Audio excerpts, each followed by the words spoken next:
He knows exactly what is below him. He has been in this compartment for 3 hours. The ship groans around him. The bilge water laps at the base of the bulkhead.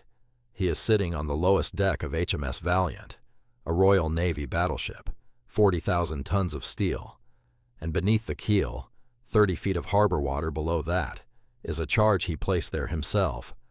540 pounds of explosive, set to a timer. His name is Luigi Durand de la Penne. He is 29 years old, a lieutenant commander in the Italian Royal Navy, and he is a prisoner of war. He was captured 2 hours ago. He has said nothing to his captors. He will say nothing. He is waiting. It is December 19th, 1941, Alexandria Harbour, Egypt, and at 5:49 in the morning, de la Penne asks to speak to the captain. To understand what happens next, you need to understand what is at stake in this harbor. It is December 1941. The war has been going for 2 years. Britain is fighting for its life, not only against Germany in the North Atlantic and the skies over England, but in a second war, a desert war, stretching 3,000 miles across North Africa. Rommel's Africa Corps is pushing east. Egypt is threatened. The Suez Canal, Britain's lifeline to India, to oil, to empire, is at risk. The Mediterranean is the artery that feeds this war, and the only thing standing between Axis control of that sea and Britain's supply lines is the Mediterranean fleet. Specifically, 2 battleships anchored here in Alexandria. November 1941 was a catastrophe for the Royal Navy. On November 13th, the aircraft carrier HMS Ark Royal was struck by a German torpedo off Gibraltar. She sank the next day. 3 weeks later, on November 25th, HMS Barham, a battleship, 24,000 tons, took 3 torpedoes from a German U-boat north of Libya. The ship capsized in 4 minutes. 862 men went down with her. In 30 days, Britain had lost 2 capital ships in the Mediterranean. Queen Elizabeth and Valiant were all that remained. And Italy knew this. It was planning something. The Decima Flottiglia MAS, the 10th Torpedo Motorboat Flotilla, Italy's most elite naval unit, and one of the most innovative fighting formations of the entire war. They were not big gun men. They were not surface admirals. They operated in darkness, underwater, in rubber suits. They drove explosive motorboats at 40 knots into enemy harbors. They rode torpedoes. The unit had been built on an idea that dated back to the First World War, that a small number of brave men, attacking in the dark, could do what a fleet of warships could not. The weapon at the heart of this idea was called the SLC, Siluro, a Lenta Corsa, the slow-running torpedo. Its crews had another name for it. They called it the maiale, the pig, 23 feet long, 1.5 tons, an electric motor that moved it at 3 knots, walking pace, through the water. 2 operators sat astride it, wearing rubberized suits and oxygen rebreathers that left no bubbles on the surface. No noise, no trace. At the front of the machine, a detachable warhead, 540 pounds of high explosive on a timer. The idea was simple. You ride the torpedo to the target ship. You swim underneath the hull. You clamp the warhead to the keel. You set the timer, and you ride away. Simple. On December 3, 1941, the submarine Sciere departed the Italian naval base at La Spezia. Its commander was Prince Giunio Valerio Borghese, called the Black Prince by his men, a fanatical patriot, one of Italy's most decorated sailors. Attached to the outside of the submarine's hull, inside waterproof cylinders, 3 maiali. The Sciere rendezvoused at the island of Leros in the Aegean, where 6 men came aboard, 3 teams, 6 lives, 1 mission. Team 1, Lieutenant Commander Luigi de la Penne and Sergeant Major Emilio Bianchi, target HMS Valiant.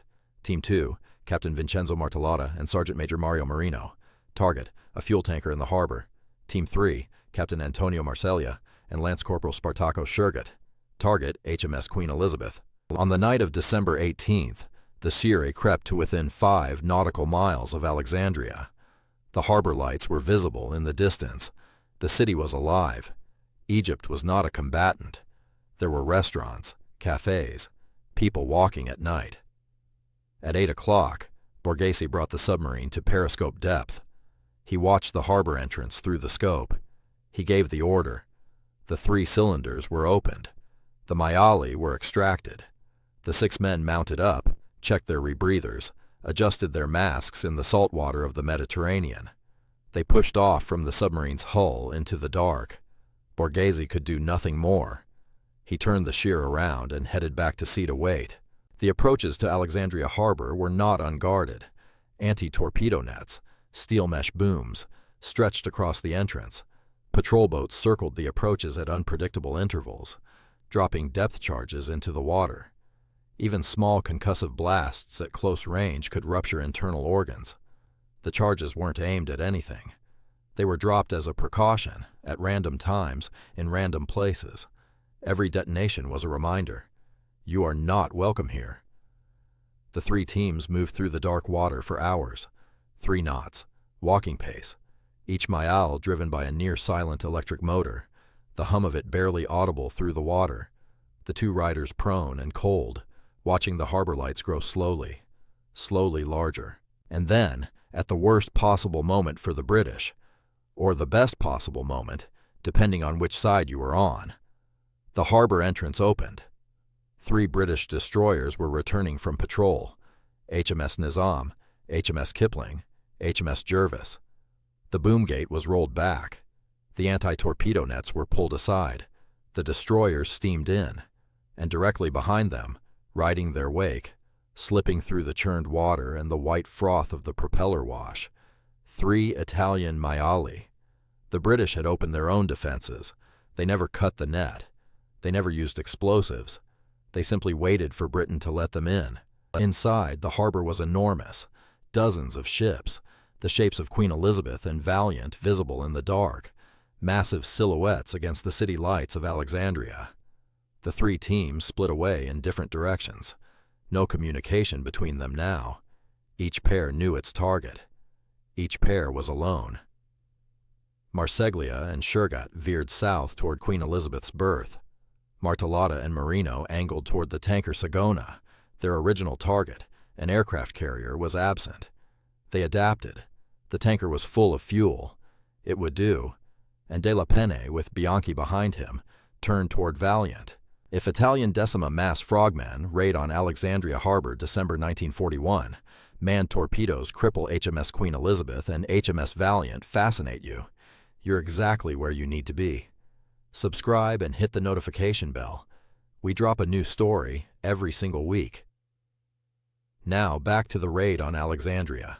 The night 6 men crippled Britain's Mediterranean fleet. What happened next to De La Penne would have broken most men.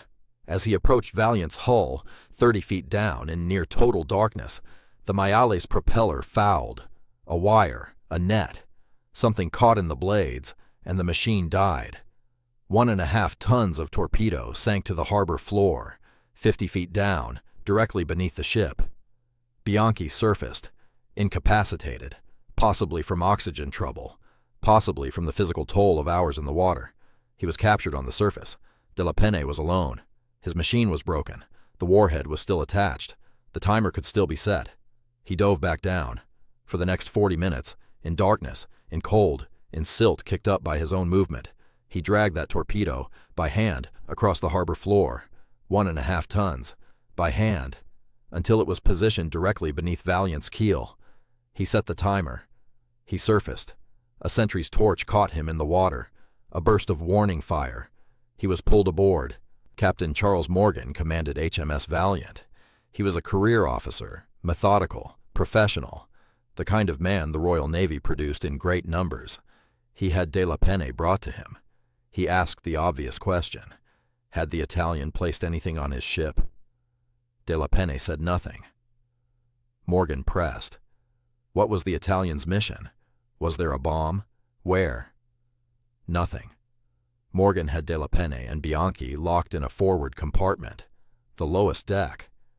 He did not know, he could not have known, that he had just put them in the very room closest to whatever was down there. De La Penne sat in the dark and counted the minutes. He knew the timer. He had set it. He knew exactly how much time remained. He knew what the explosion would do to a ship of this size. He knew, having set the warhead himself, precisely where the charge was placed. He also knew something else. If the ship was evacuated in time, her crew would survive. The men sleeping in their bunks above him, stokers, gunners, boys who had joined the Navy at 17, they didn't have to die. That decision, it turns out, was entirely his. He waited until 10 minutes remained. He asked to see the captain. Captain Morgan came. De la Penne told him, "The ship is going to blow up." He gave the time. He did not say where the charge was. He did not say how to find it or disarm it. He gave Morgan precisely what was needed to save his crew, and nothing more. Nothing that could save the ship. Morgan looked at him, ordered the lower decks cleared. Sailors poured up ladders, out of hatches, onto the upper decks and the dock. The ship came alive with running feet. At 5:50 in the morning, the charge detonated. Valiant settled to the harbor floor. 4 minutes later, the charge under HMS Queen Elizabeth detonated near her boiler rooms. She too settled, listing onto the silt of Alexandria Harbour. Across the harbor, the tanker Sagona blew. The destroyer HMS Jervis, moored alongside, had its bow sheared off. In 45 minutes, 6 men on 3 machines had neutralized 4 ships, including the last 2 British battleships in the Mediterranean. The crew of HMS Valiant, alive, every one of them. The British faced a choice. Both ships were in shallow water. They had not sunk entirely. They had settled onto the harbor floor, upright, their superstructures still visible above the surface, from a distance, from an aircraft. They looked almost intact. The British chose to lie. For months they maintained the fiction that both ships were operational. Sailors moved about on their decks. Flags flew. Traffic continued normally in the harbor. The aim was to prevent Italy and Germany from knowing just how exposed Britain's Mediterranean position had become. The deception had a bitter irony. It worked too well, on Italy. Italian aerial reconnaissance photographed the harbor and reported the ships apparently undamaged. The 6 men in British prisoner-of-war camps in Palestine and India knew they had succeeded. The Italian Navy was not certain. For years, no one in Italy knew just how completely it had worked. All 6 Italian frogmen were captured. Marseglia and Shergot walked out of the harbor in civilian clothes, posing as French sailors. They spent 2 days in Alexandria before Egyptian police caught them at Rosetta, waiting for the submarine to pick them up. They were handed to the British. Martellata and Marino were caught at a police checkpoint on the outskirts of the city. De la Penne and Bianchi were already aboard the ship they had just sunk. 6 men, 6 prisoners, 0 dead, on either side. They were sent to prisoner-of-war camps, Palestine, India. They would not be home for years, but they had done something that an entire fleet had failed to do, and the British eventually would have to admit it. For the first months of 1942, Britain had no operational battleships in the Mediterranean. HMS Ark Royal, gone. HMS Barham, gone.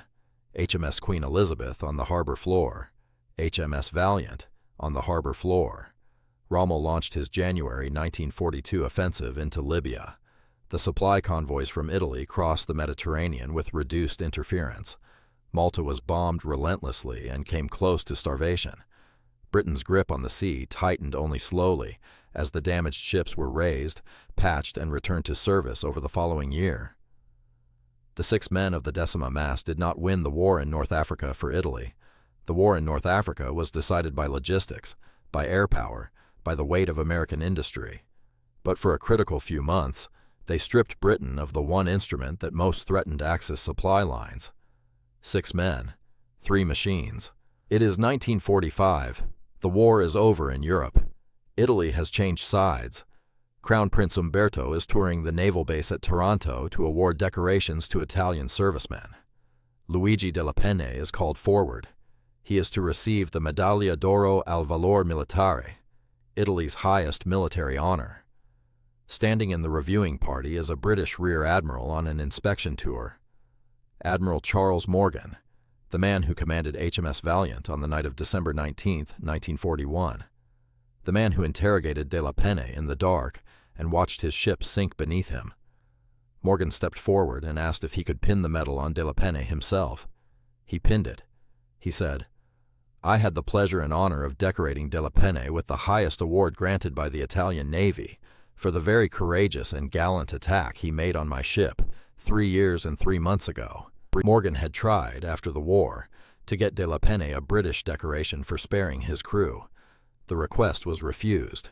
It was, he felt, the least he could do, because Della Penne, alone in the dark, having dragged a 1.5-ton machine by hand across the floor of an enemy harbor, having been captured and locked in the belly of the ship he'd just mined, had made a choice. He could have said nothing. No one would have blamed him. He was a prisoner. The war would have taken its course. Instead, he warned a man he had just tried to kill, not out of weakness, not out of panic, out of something that resists easy explanation, a code that exists separate from allegiance, separate from victory. The two men became friends after the war. Della Penne visited Morgan regularly and explained, in precise technical detail, exactly how the attack had been conducted, details Morgan had never understood until then. Churchill's reaction to the Alexandria raid was one line: "Please report what is being done to emulate the exploits of the Italians in Alexandria Harbour and similar methods of this kind." Britain built its own human torpedoes, the Chariots. They went to work in Norwegian fjords, in Palermo, in the cold waters of northern Europe. The Americans watched. The concept of the combat swimmer, a single trained man, underwater, with an explosive charge and a timer, became the foundation of what would eventually be called the underwater demolition teams. Then the Navy SEALs. Every combat diver program in the Western world owes something to 6 Italians on 3 machines in a harbor in Egypt in the last hours before dawn on December 19, 1941. It wasn't a battle. There was no fleet engagement, no exchange of gunfire, no command post that changed hands. 6 men rode 3 machines at walking pace in the dark into one of the most heavily defended harbors in the world. They did what they came to do. They were all captured. They said nothing that would compromise the mission. And one of them, in the last minutes, made a choice that the rules of war did not require of him. The story of the raid on Alexandria is the story of what courage looks like when it has nowhere left to hide, not on a battlefield, not in the air or on the sea, but alone, underwater, in silence, dragging a torpedo by hand across the floor of an enemy harbor, and then sitting, very still, in the dark, waiting for the moment to tell the truth.